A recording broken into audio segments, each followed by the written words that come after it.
Welcome to the Learning Conversations, an Education Scotland podcast presented by Chief Executive Gillian Hamilton.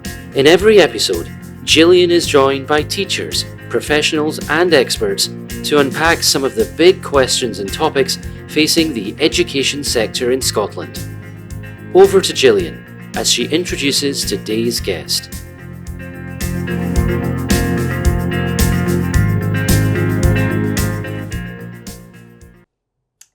Welcome. On today's podcast, I'm joined by Mark Irwin, colleague from Education Scotland and Education Officer in Education Scotland, and Jane Cerexhe, a head teacher from Oakgrove Primary School. Welcome, Mark and Jane. Thank you very much, Gillian.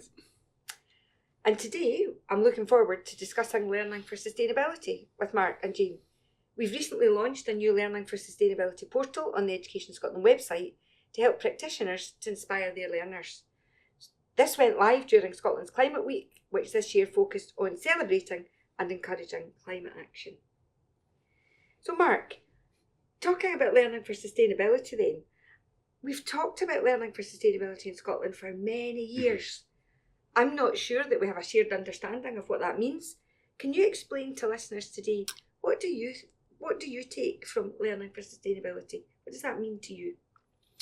So I think it's a really important point, and actually all the research with the new action plan that came out said that the term itself acts as a barrier to understanding. Okay. So I think that that's something that you've expressed there is something that many practitioners and children and families also feel as well. There's Learning for Sustainability there's three parts of it, but I'll get there in a minute. For me, and I've worked in Learning for Sustainability for a long time with Jane as well. It's really about learning for a better world, is how I would sum it up, to be honest. And also about understanding that everything is connected, which I think is a really, really important. My background is I'm a zoologist, ecologist, so I very much think in that way, that everything is connected. As John Muir said, once you start to tug at one thing in nature, you find it attached to the rest of the universe. So I think understanding that we are connected to each other, that we're connected to nature, that we have one planet and one planet only, that we all call home, that to me is really what Learning for Sustainability is about. If I was to say almost technically what Learning for Sustainability is, it's three different things. One of them is outdoor learning. And outdoor learning, and very close to my heart as well. But outdoor learning, I think sometimes people think it's just about learning about the outdoors. So thinking about the environment, thinking about nature. But it's not. It's learning in the outdoors, using the outdoors as an incredibly rich and inspiring context for learning. And that also then leads into that idea of locality and place, which I think is a really, really important point as well within Learning for Sustainability. We can end up talking about huge global things, but actually we can make a difference locally, and I think that's a really important part of that.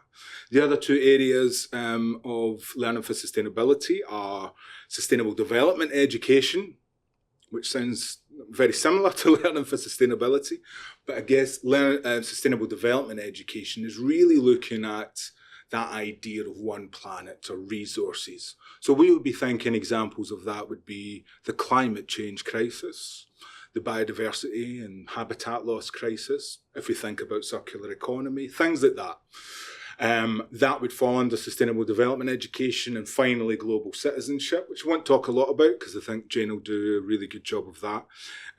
But again, that's understanding other people around the world, understanding your place in the world. So in a nutshell, if you like, they're the three parts of Learning for Sustainability, but I would go back to learning for a better world. And that's a great overall statement, but you're making me really think around unpacking that as an educator. Yeah. Because how you described that there's a lot in there. Mm-hmm. And I'm going to come to you in a minute, Jane, to hear about the work that you've been doing. But just before I do that, Mark, how are we supporting educators in that space, in terms of the Learning for Sustainability portal, resources, networking? How do people find out more from our team at Education Scotland? So yeah, I think it's a great question as well. And actually, the day today that we're recording this, we've just been running our 2 Learning for Sustainability networks. So we have one for our partners, which is partner organisations. So you could think of people like the RSPB, Children's Parliament, Scottish Youth Parliament. And then we also had our local authority leads today. So we've got representation from all the local authorities come along, and we discuss what's happening, what the needs are, etc. for our practitioners. Part of that was focusing on the new portal for Learning for Sustainability. But in a nutshell, what this is about, these networks, is we don't have all the answers, but out there, all the answers are. And it's very much about sharing that and about supporting each other. For example, like today, Five showed us their incredible plans that they have round about for the next 3 years for sustainability. This is anyone's to use. You pick that up and you can use that. So it's very much about that, I suppose, is I feel that Education Scotland and our role within this is to facilitate and bring people together, because we are all connected, as I said before.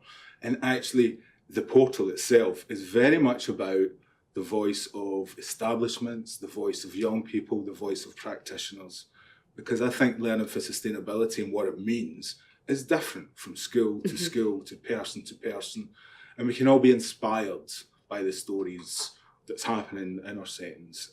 I know that I am. It's the best part about my job is meeting people like Jane, visiting Oakgrove Primary, places like that, and genuinely finishing the day just so inspired about the work that's going on. And you know, I've spent a lot of time in schools and local authorities since taking up this post, and I've been blown away, excuse the pun about learning outdoors, but blown away by some of the practice that I've seen across the country, both in terms of learning outdoors, but that wider learning for sustainability. And young people have got a loud voice in telling us what they want to see happen. And talking of young people, I'm going to come to you to hear about the work that you've been taking forward in your school. I know that you've been involved with Learning for Sustainability for a good while. I think you won the Scottish Education Award in 2014. So tell us a wee bit about your school community and how your journey started in Learning for Sustainability. Okay, so Oakgrove sits in the city centre of Glasgow, just beside the M8. It's a great community. I arrived there in 2007, and really my interest in learning for sustainability, even though we weren't calling that then, was really about what I perceived to be the needs of the community and what was already kind of working in the school at that time. So the first big thing, like for any new head teacher, was about looking to the school values and establishing shared values.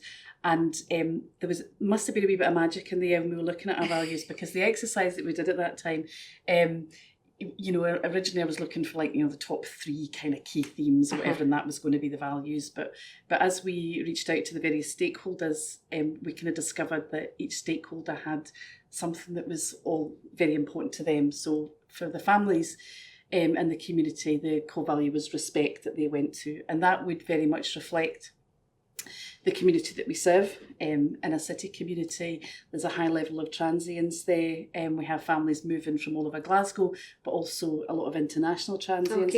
So very multi-ethnic, multi-faith community, so respect was coming out loud and clear as something that was important there. So that was great, good strong value. My staff team, nurture was quite new to us at that time. We had just had a nurture room created within the school, and lots of CPD on trauma-informed practice and so on, which has continued ever more after. But the core thing for staff at that time was nurture. Okay, so that was another great big value. Absolutely. When we went to the children, and this is where I absolutely want to watch, the word was empower. Yeah. In 2007. Exactly. So 2007, they wanted to take what they were learning and do something with it. Okay, and then there was achieve that was a comment also stuck that in at the end. So those values have served us really, really well, because they're still there. We still live them, we still breathe them, and we've also been able to do interesting things with the curriculum rationale, where we've been able to sort of align GERFEC to that and align the curriculum for excellence and make those links between UNCRC and so on. So the whole curriculum rationale and the kind of overall, our purpose, if you like, in the school has been, we've been able to develop that and embed that really, really strongly. So that was important. Also just the location of the school, just beside the MA, kids living in flats all around, not a lot of access to safe green space.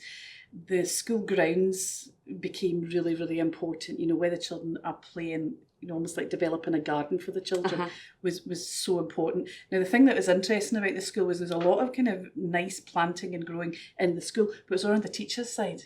Okay, so if you come into our school in the car park, lovely trees, bushes, we've been there for years, really, really spectacular actually. And there was a bit at the front of the school called the teacher's garden. Playground, an absolute wasteland. Nothing there, just a big open flat space. So that kind of had to be looked at a wee bit. And a bit of a gift, actually, for change. Aye, absolutely. And of course, in those days, there was quite a lot of grants around for, kind of growing and so on. So it was quite easy to access. It was also a really good point in time, if you like, because in my first year, the school was inspected, and that was fine, and they didn't want to come back or anything. So it was kind of like that way that I could kind of have some fun for a wee bit. The pressure was off there. And also it was a time where the curriculum for excellence was coming through, where there was that opportunity to kind of free yourself of the shackles of 5 to 14 and get working across the curriculum. And, those things coming together was really a gift, really, at that time in my headship in the school. So developing the school grounds, that wasn't an overnight thing, that was an ongoing process and still is, because you have to keep coming back at things, as you know. But then the other bit was this amazing pupil voice that we had. So children who were empowered and wanting to do things and pulling together that and bringing it into the curriculum as well. So there was a lot of things ready to run with at that time, and the values, the citizenship was very, very strong, and they all kind of came together round about the time we started talking about what learning for sustainability was. And I think I came upon a reflection tool or some sort of thing at the time, and that's when we kind of articulated that more clearly as a rationale, if you like. So Jane, you talked there about the outdoor space and that being the start of the journey. Thinking about Mark's words earlier about the wider learning for sustainability, you talked about your young people, demographics. What about that wider global citizenship and learning for a better world?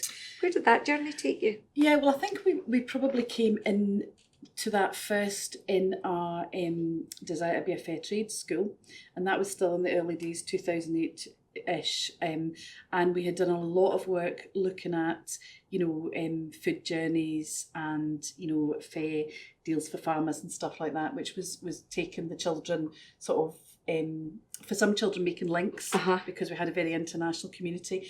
And I was always a wee bit worried about introducing fair trade, because once you start talking about fair trade products and so on, that some of them can be a wee bit pricey, and our school sits within an area of high deprivation as well, which I didn't mention at the beginning. But you're always thinking about, oh gosh, you're going to talk about fair trade tuck shops and this and that. Is this going to be difficult for people? And you're always sensitive to that. But actually there was a real buy-in from the families in the community, probably because of people's international journeys and so on.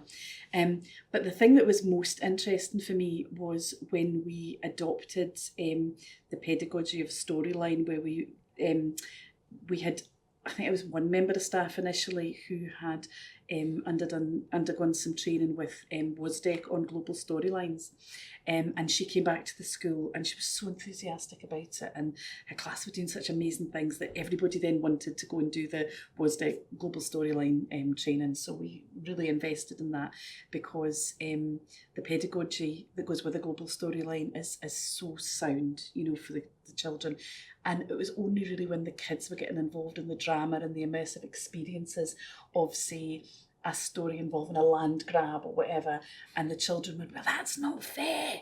And all of a sudden things like fair trade kind of, well, yeah, we get that, and that's a kind of nice story. But being invested in a story with a community somewhere, that's really powerful. Either imaginary or, or based on kind of real global scenarios, it was just so important for the children, and we have really stuck with that. We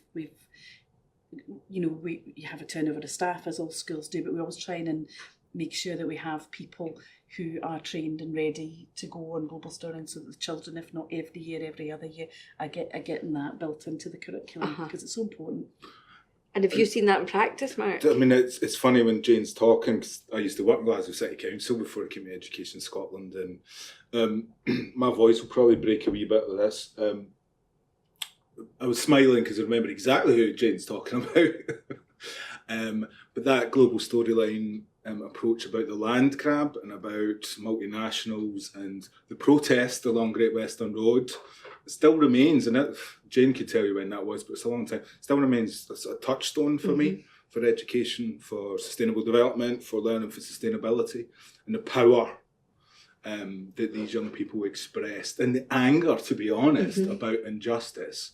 It must be 10, 15 years ago. It's still so vivid to me, and it's just the impact on the children. I think I remember talking to them during that time and things, and just being completely blown away by the passion, the understanding, knowledge.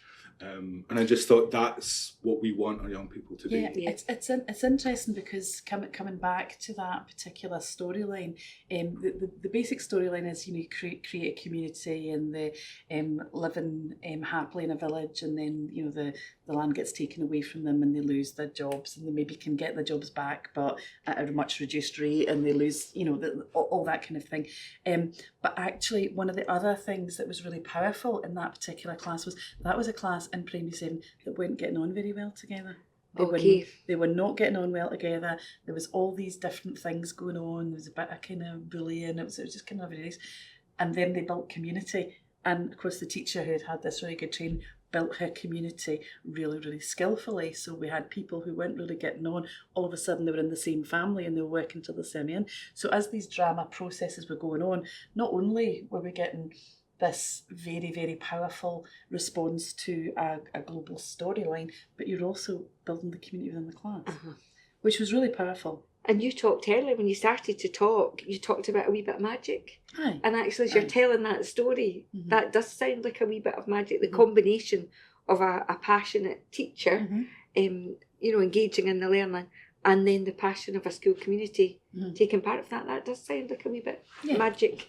And Mark's talking about the impact. I was going to ask about impact actually for both of you. Right. And you're describing aspects of the learning. I know that we'll talk about different aspects, but what impact have you seen on the young people in Oakgrove over a number of years by engaging in this way? Well, I think we have a very positive school ethos, and that can never be undervalued, and it is something that is remarked on constantly when we have visitors come to the school.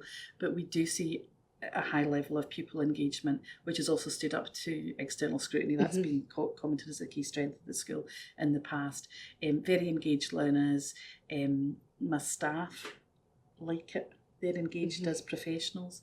And when you've got engaged learners and they're learning in a very inclusive and warm environment where there's respect and so on, I sometimes think that learning takes care of itself. But yeah, I mean, although our attainment data is a bit muddy because we've got so many languages and so many children arriving and leaving and so on, it still holds up really decently. And I can see the impact in so many individualised ways as well. Children wanting to be involved in things that may not have been otherwise because they're seeing older children, being great role models and so on. So there's loads of great things to celebrate.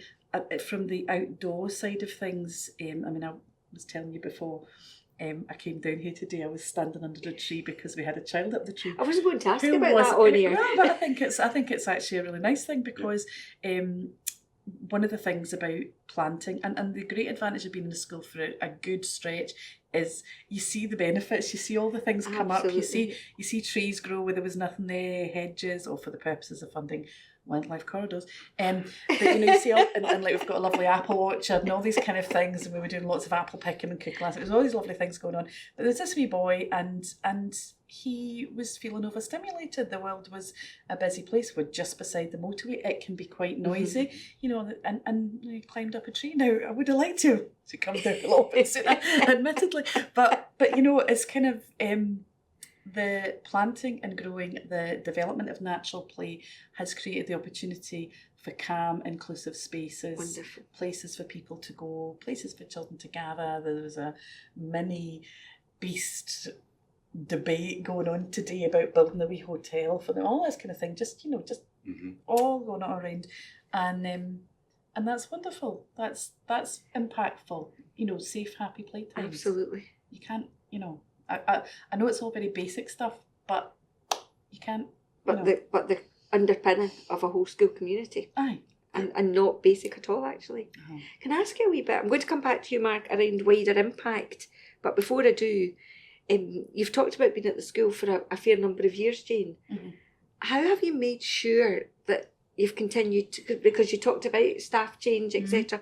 How have you kept that as a core part of your way of working over a period of time? Well, the curriculum rationale is really important, and the values is really important, and making all those links between local and national drivers, UNCRC and so on. So revisiting that regularly is really important, and we do that annually anyway.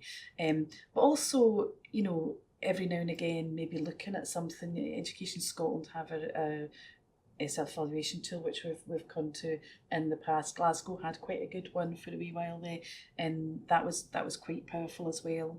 It's a never-ending cycle, really. You've got to, PRD is really important for staff. Having those conversations with people, saying, we really, as you would have gathered, this is something that we really invest time and we value. How are you feeling yourself about that, and maybe setting up pointers for people to keep themselves engaged and so on. So, but also, if it's something that is really, really relevant to your community, Absolutely. that's it. If our kids need to be playing outside and over, then they need to be playing. If the kids, like I say, we are very, very international. We have many languages, many faiths and so on. We need to be acknowledging that and promoting that and making people feel welcome and safe and happy in our community. As part of what you do. Yes. And Mark, I said I would come back to you about impact. You've got a great job that you see practice all over Scotland. So Jane's given us some examples of impact on the Oakgrove community. Can you give us some examples of impact you've seen across the country? Yeah, of course. I think, if you don't mind, I'll go back to that, a wee bit of outdoor learning and a wee bit back in time to COVID and the lockdowns. And I think it's a really interesting aspect that Jane's talking there about the boy in the tree, who would be me. But actually, just that idea of nature, the idea of growing, the idea of green space. So during the lockdowns, I think, and just want people to maybe think back to that wonderful time, it was very, very stressful for everybody. There was huge amounts of anxiety. It was incredibly worrisome time. I found it incredibly difficult. And every time it got too much, I went for a walk in the woods. And during that, then we started doing a lot of professional learning and people looking for advice on outdoor learning. And this is, I guess I'm talking about the impact on staff here actually as well. I'll come back to the young people, but recognising actually the impact on staff, on us, that actually we do go for a walk in the woods and you will feel better. You mentioned yourself it's quite simple, but actually that is such an integral part of this actually, I think. So when I think about impact, yeah, it's about learning and it is, but sometimes it's also just about that emotional response and actually just feeling a lot better. So I think there's an interesting aspect of that, of the impact of actually being outdoors. When we were forced to be indoors, suddenly we all started realising that. If we think about wider impact across Scotland, and this is far more recent over the last month or so, I've been really, as you said, very lucky. I've visited a number of places now who are doing climate summits. So last week alone, I was in Kilmarnock for East Ayrshires, and then I was in Falkirk for the whole authority there. And that's where I'm seeing some really, really interesting stuff coming out at the moment. So if we look at the Children's Parliament report on Learning for Sustainability, what very much came out of that was they want to talk about climate change. It's not just about being taught about climate change, and they want to be involved in action. And I'm seeing at the moment young people demanding that. And I think that's a wonderful impact to see actually. personally. So in these climate summits, I'll talk about the Falkirk one there. It was just less than a week ago. There was pupils from 8 of the 10 secondaries came along. The leader of the council was there, and she was asking questions, how they felt about how they felt, again, place. And the children of Falkirk, the young people of Falkirk actually presented to her at the end, this is our vision for Falkirk. These are the 5 things we want you to deliver on for us to do with sustainability. I was lucky enough to go around and hear some workshops led by young people talking about international aspects as well as local. But the power and their belief in making where they live better, which I've seen in Kilmarnock for East Ayrshire, I've seen in Stirling a couple of weeks ago. That, to me, in many ways, is the impact that I feel most. I guess that's the impact I think that is really, really noticeable, and something probably I get more excited about. Something lots of people talk about is a personal carbon footprint. You can imagine that's something I ask everybody. I don't. Because you have very little control over your personal carbon footprint. Can you decide exactly where your energy comes from, where your waste goes? You can't. So this idea of understanding what change they can drive and being listened to, I think that is really, really interesting. And you'll see on the portal some of the videos that we've got there. Lots of young people talking about this. Bill Baxter in Fife, for instance, Speyside, up in Aberlour, young people talking about how they feel about the environment, how they feel about rights, how they feel about equalities, with incredible passion. Absolutely. And that, to me, I guess, in some ways is the impact. Yeah, we can do research to see how it's impacting on attainment, results, etc. But actually, it's, for me, when I'm meeting these young people and they're questioning me and challenging me, that's the impact I always wanted to see. And Jane talked about empowerment in 2007. Yep. And you're describing young, empowered people. And I totally agree with you. And I'm privileged to speak to lots of young people. And they want to be consulted, but they want action. And that was a line that you used there. They don't want just to be consulted and not to see any change. And I think that's really important, really important. And you've both talked about that today, about the impact of learning for a better world. And I'm going to bring us back, because Jane, before, when I was preparing for today, Mark sent me a link to one of your films, and it picks up on that actually. It was the film We're Off Somewhere. And it's a really powerful short clip. It's a beautiful clip. Can you tell me a wee bit about the work featured in that film? Because you've touched already about your community, but it was really powerful around migration and home. And I'd love folk to hear a wee bit more about that. Okay. So we originally had the idea about exploring migration stories. It was actually 2019. We had something in the improvement plan. We had a lot of, and still do have a lot of success promoting reading for enjoyment. And we were looking to do a bit of work on writing for enjoyment. And we had something in the improvement plan that was going to be about doing some writing with families and so on. And we wanted to work with some creative partners. And we had a few things lined up. And then, of course, the pandemic came along, and that kind of, that was on the shelf. And it was on the shelf for a good while. And as you know, it was very difficult to work with families during the next wee stretch in school. And but the reading for enjoyment was something that we could promote and so on. And we were coming to a point where we were working through the reading skills programme, and we had our eye on gold. One of the big things in that is community work and working with the community. And we're just getting to that point where we could work with families, or we could plan work with families to be a bit more coherent and not just kind of workshops in the garden and stuff like that, which we were literally doing. We actually did nativities in the school garden, and it was just kind of all bonker stuff.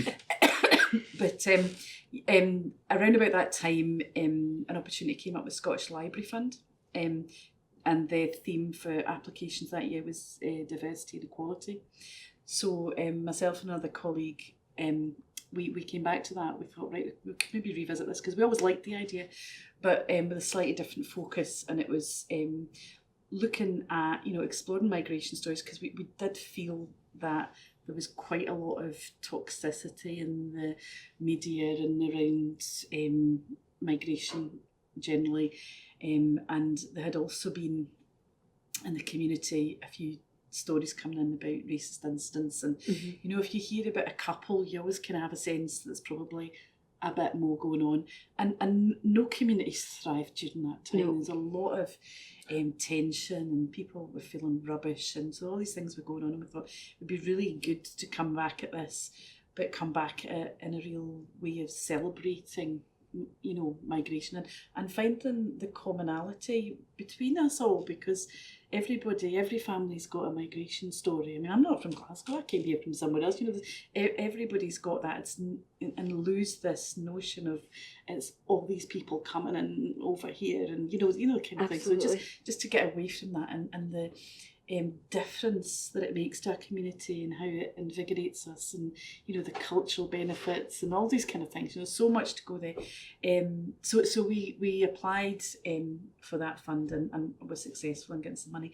But in doing the application, we were able to plan something out that was a lot better than we had planned before, and we were very keen to involve creative partners in that, because we wanted it to be fabulous. We wanted it to be fabulous. We wanted it to be exciting and fun and lots of engagement. Because you had your eye in gold. Because we had our eye in gold, but we just wanted it to be fabulous anyway. We just thought, well, if we're going to do this, let's just do it, you know.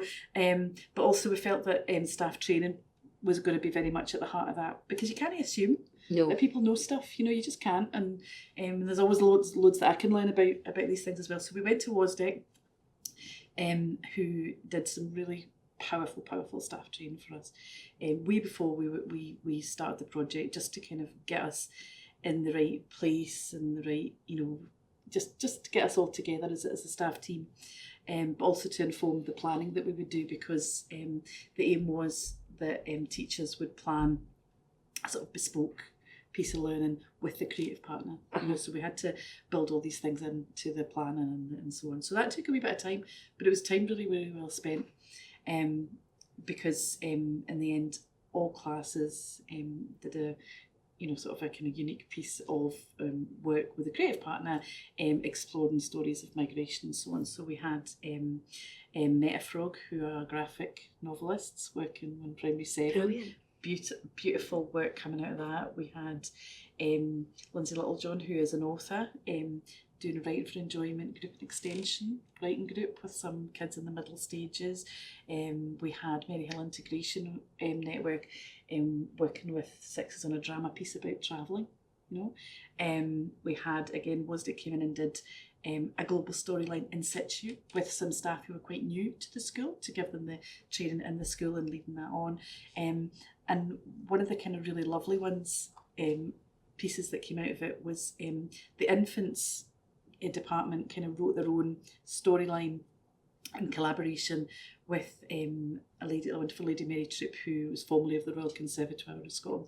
She used to work at the Conservatoire as a partner, but when she retired, she just kind of stayed with it, stuck with it, you know, because we had this. Wonderful. Really, I know. So they wrote their own storyline, and the thing that's important to point out is this was just after the summer holidays with primary ones. Yeah. So you know where I'm going. So that's quite. The former head teacher in me twitching. You know, so yeah, exactly. So we were quite ready for that. But essentially, it was a lovely storyline called Luna and the Travelling Suitcase, and a wee suitcase comes, and the puppet arrives, and that was just. And the puppet's in the video. Yeah. Well, of course, because Luna was a very important. Luna was very important. I mean, I was feeling we practically had to have a social story when Luna moved on, and actually we had to keep Luna going, because Luna had to then be sending postcards from around the world as she travelled, because Luna couldn't just disappear. You know, she was so important. But you know, these beautiful pieces of work. That were really engaging for the learners, really positive. But into that we fed work with families, where we invited families to come in to join us for story time and share stories, you know, about either their family stories about travelling to Glasgow, or you know, other family members. So we're bringing families into the classrooms, which was really nice. We also were celebrating culture through a big food event. So it's always nice to bring food in. To be fair, in Oakgrove, we tended to have quite a we've got quite a history doing that, but we couldn't do that for such a long time because of No. the pandemic and stuff. So we're back to the international cafes, which was wonderful. And we also had some celebration events in the school where the children could sort of showcase their work and the families could be part of it. Extremely, extremely well attended, and really, really quite magical, you know. And I think that the one that I come to, because there was all these lovely music and song and art and all these kind of things, but there was just one wee moment in the one of the senior showcase moments when, and I think it was maybe one that you attended, Mark, yourself. Do you remember the wee boy starting with a wee piece, I was born in the beautiful country of Nigeria? Yes. Oh, right, got to stop, because I'll probably fall up at this one. Yeah. It's just because I was born in the beautiful country of Nigeria, and everybody, of course, is leaning in because, like, you know, do you ever hear Nigeria described as the beautiful country of Nigeria? So anyway, he starts telling this lovely story about his grannies, basically, and his granny's got a farm, his granny's got chickens and all this kind of thing, and everybody, you're going to cry, don't you? Yeah. But it was when he started saying, you know, he's talking about his granny would make you dinner, and of course the chicken got killed, and everybody had to deal with that, and that was fine. But the thing was, it was about, and my granny just keeps feeding you, and my granny feeds you until you burst. This is the bit, and this is where I'm watching the audience, because, you know, and do you know, just every face kind of. Everybody knew that story about your granny feeding you until you nearly burst, and it didn't matter if you were from the beautiful country of Nigeria or if you were from the bottom end of Maryhill. Do you know what I mean? And that for me was just a beautiful moment, because it just everything, you know. That's what we wanted, to see the same, that we're all the same. And I keep going back to things that we've said during the chat, but you said about we all live in the one world, and that's a great example of it. And we all know granny stories. Absolutely, and it was just beautiful. And there was so many other nice things. I mean, it was one of these events where every minute you had a wee tear in your eye and stuff like that, just because there were beautiful things expressed and thoughts and ideas and all that, you know. And we learned a lot from it. We did as a school. I think anyone who went along to that learned a lot, actually, to be honest. And as you can tell, it still has an impact, actually. I mean, I found the exploration of the concept of home incredibly moving, actually. What it meant to leave a home and create a new home, and how important the concept of home was. I found that really. That was. And again, these are like primary threes who are giving me some of the deepest thoughts I've had in years. Yeah, that was a really nice part of the project that I hadn't. I kind of forgot about. But there was a really nice idea on the Oxfam website about making miniature homes in wee cardboard shoeboxes and stuff like that. And initially, it was the infants who started off. It was a wee home learning project, making a home for Luna, a new friend, and that had gone home, and people got really involved in that whole conversation about, you know, needs and wants and what makes a home and stuff. And there were these beautiful little shoeboxes coming in with a little telescope in the roof so Luna could look at the moon, because she's from the moon, so and this kind of thing. And everybody was, you know, really, really engaged. But then this just kind of like went a bit daft, because actually all the other children wanted to be making wee houses, and then what we ended up with was this enormous like display of wee homes, and some had gone for Luna, but some had done their own model of home or whatever, and it was like a cardboard village, wasn't it? It was enormous. And it was just, and there was so many things in there. So many things, so much detail. And obviously sometimes you're giving kids things away home so they can do the models and stuff. That's all fine, you know. It was all kind of like enabling people to be part of it, but some people got really serious about those models too. But that was lovely as well, and just that whole conversation, you know, about what home means to you. What really strikes me as you're talking, and I know we're filming this too, is how your face lights up when you're telling the stories. You talked about the global storylines, but as you're telling your stories, you can see your passion and magic for that. And Mark said, you know, you learned a lot. You're both making me think schools will be in different places on this journey. Some schools will be, you know, I was thinking, Jane, when you talked about 2007, you were ahead of the game in 2007, you know, in terms of that work. So schools will be at different stages in the learning. Both of you, what advice would you give to schools who are further, I was going to say behind, but that's not the right word, who are looking to go on a learning for sustainability journey, what advice would you give them?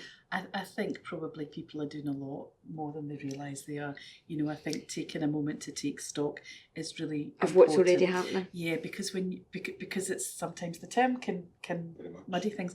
You know, if you were to look at there's that big kind of word cloud in education. You know, what is it, learning for sustainability, and there's all those different areas. Mm-hmm. I think if you take a moment to take stock and see what you're already doing, probably doing an awful lot already. You know, and then looking at your strengths and taking it from there, because there will be many of that, I'm sure. And to build on, from keeping on storylines and journeys, but to build on where you're. And obviously your community is always the most powerful driver. What do your kids need? What do they want? What are they interested in? Listening to the pupil voice, listening to this wider stakeholder voice, looking around you, and being a bit of a chancellor, I suppose.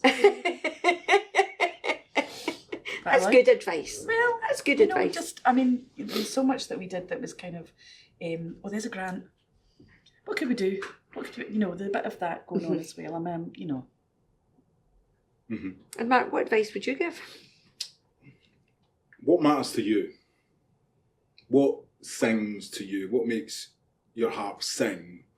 Or what rips your knitting, as some Cerexhe said to me 2 weeks ago, which I hadn't heard in a long time, and I was like, that's fantastic.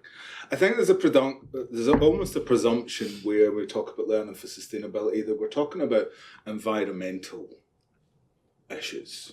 I think that is part of what happens. So it ends up, oh yeah, I know you're doing learning for sustainability, so that's about recycling, isn't it? And it's about planting trees, maybe the occasional litter bag. So that's how some people will approach that. And I think it's really important that actually you approach it in the way that, as I said, what makes your heart sing with this? And I always go to the Sustainable Development Goals, or the global goals, the 17 of them. I mean, that's a framework that the entire world's pretty much signed up for. And they're so useful. So I like to use that with schools and say, so I'll put them up there and I'll say, so I'm a zoologist, in particular, with a real interest in marine turtles. So life underwater, life on land as well. They are the ones that still, in many ways, really drive who I am. Mm-hmm. But I know that's not the case for everybody at all. So you can look at that and you can say zero hunger. That's what's important to me. That's important to me. No poverty. That's important. Gender equality, education for all, understanding that sustainability isn't just about the environment and our planetary boundaries. I said it earlier, it's about how connected we are. Mm-hmm. And that's the important thing. So personally, Jane said it, schools are doing this. They probably don't know that it's this as well. So it would be really much about that. If you're doing some amazing work on poverty, that is part of learning for sustainability. Build on that, build on the asset. And I think I'll actually use a quote that I use a lot, which is the guy Gus Speth, who was an environmental lawyer, Yale or Harvard, one of the big ones, and the UN. A really, really interesting guy. And what he said was, I used to think the main issues facing the planet were biodiversity loss, habitat loss, and climate change. And I also thought with 30 years good science, we would solve all these. I was wrong. The main issues for the planet are selfishness, greed, and apathy. And we scientists can't deal with that. What we need is a cultural and spiritual response to sustainability. So I think it's quite, I like using that because it's pretty much where people like me always came from. We'll be able to sort this. But actually, unless we've got the hearts and minds of everyone, we won't. And so I think it's very much about that. It's about what is it that you really want to change in the world, that really, and build on that, take that forward. And as Jane says, listen to the children, listen to what's important to them. I was working with some children in Highland, and after a while, it came out, we really hate the way the buses run. And there was lots and lots of things coming out, but they were really, and it took ages to get there because they thought I was expecting a certain answer. I just want to know what it is and how we can actually work together to make that better. So the buses were ripping their knitting. Off the scale, allegedly. But what I heard from that, when you were talking there, there's a strong message from me around, you don't need to do everything. Absolutely not. You start from where your young people are, you start from where your community is, and you focus on what matters the most. That's a strong message for me this afternoon. We could probably talk about this for another hour, but I'm going to wind it up because people have probably been listening. I don't know for how long actually, but I know we've had a really good chat.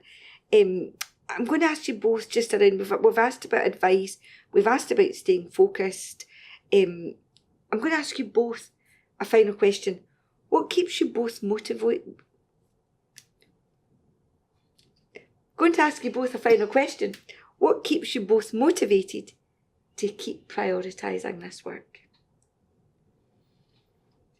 It's always going to be the needs of the community and the children in it. You know, that never ends. That's always keep an eye on the learners. And, you know, there's been obviously, I've been in my school for a long time now, but things have changed during that time. They've changed the curriculum. We've had a pandemic. We've had even within our school population, we've had children move to Scotland for lots of different reasons. We've had kids from Syria, we've had kids from Ukraine. You've seen those kind of movements. You know, I sometimes think if it's happening in the world, it's happening in our wee school. So therefore, you've always got to see that and be ready for it, and maintain that really positive ethos, that really welcoming ethos, and make education relevant for those children. Mark? Obviously quite similar in some ways. It's the young people. End of. I find myself, when I listen to young people talking to me about things like climate change or biodiversity loss, and how powerless they often feel about that, but deeply passionate about it, I feel a responsibility that, as one of these adults or these grown-ups that the Children's Parliament asked to work with, who can hopefully make some change, I feel a responsibility to all of them to work my hardest for them to get towards that better world that they want. So that will always be the motivation, and long may it last. So actually that strong message from both of you, it's about the young people. And I'm going right back, Jean, to your starting comments about empowering and empowering young people to lead the better world that we all want to see. With a sprinkle of magic, I think, from both of you today. A lot more than a sprinkle. A bucket load. Jane, Mark, thank you so much. Thanks for having us. For folk listening, I really hope that's been enlightening, informative, hopefully funny at points. Please remember to visit our Learning for Sustainability portal on Education Scotland's website to find out more. Thank you, folks. Thank you. Thanks. Thank you for listening to this podcast. Don't forget to subscribe for notification of when a new episode is published. If there is a topic you would like to hear featured on this podcast, get in touch with us. We'd love to hear from you. Follow us on our social media channels for all the latest news from Education Scotland. Education Scotland is a Scottish Government executive agency charged with supporting quality and improvement in Scottish education.